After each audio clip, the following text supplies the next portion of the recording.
স্মৃতিয়ে মনৰ আটাইতকৈ চহকী সম্পদ, য'ত দুখ আৰু সুখ দুয়োটাই সমান গুৰুত্ব পায়।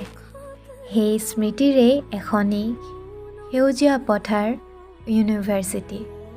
অসমৰ মাজমজিয়াত উজান গৰি শোণিতপুৰতো জিলিকি আছে তেনে এখনি স্মৃতিৰ চৰণীয়া পথাৰ, তেজপুৰ কেন্দ্ৰীয় বিশ্ববিদ্যালয়। চমুকৈ টিউ অথবা কোনো প্ৰেমিক কবিৰ কলমে কোৱা কাঞ্চনৰ চহৰ। সন্ধ্যাৰাগিনী বৰুৱা উচ্চতৰ মাধ্যমিকত সাক্ষাতেৰে উত্তীৰ্ণ হৈ কাঞ্চন নগৰী আজি বাসিন্দা হোৱাৰ পথত। মাক দেউতাকৰ আলাসৰ লাৰু, ঘৰখনৰ একেজনী ছোৱালী সন্ধ্যা, ককা আইতাক খুৰা খুৰীহঁতৰ মাজৰ পৰা আহিব নোখোজে তেজপুৰলৈ।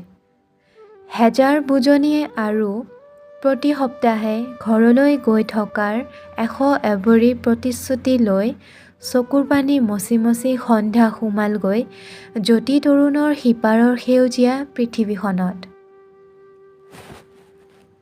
হোষ্টেলটোৰ সন্মুখতেই এজোপা কৃষ্ণচূড়া, কাষতেই সোণাৰু জোপাও আছে, যেন কোনোবা চিত্ৰকাৰে অঁকা এখনি সুন্দৰ চিত্ৰপট। তেজপুৰ বিশ্ববিদ্যালয় সোৱণশিৰি ছাত্ৰীনিবাসত আজি সন্ধ্যাৰ প্ৰথমটো দিন। অলপ আগতে মাক দেউতাকৰ সৈতে তাই আহি সোৱণশিৰি হোষ্টেলৰ ১৩২ নং কোঠাত আৱাসী হৈছেহি।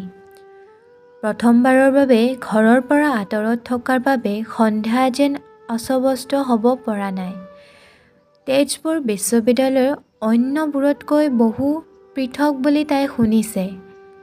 এই সেউজীয়াৰ মাজৰ পৰিৱেশটোত তাইৰ সঁচাই পচন্দ হৈছে। কাঞ্চন আৰু নাহৰৰ গছবোৰ ঘূৰি ঘূৰি চাইছে সন্ধ্যাই।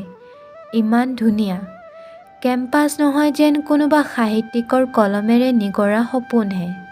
কিন্তু তথাপিও ক'ৰবাত ভয়টোৱে লগ এৰা নাই তাইক। নতুন ঠাই, নতুন মানুহ, তাতে ৰেগিং নামৰ শব্দটোৱে সপোনতো খেদি ফুৰিছে তাইক। বহুতে কৈছে ইয়াত হেনো ৰেগিং নহয়।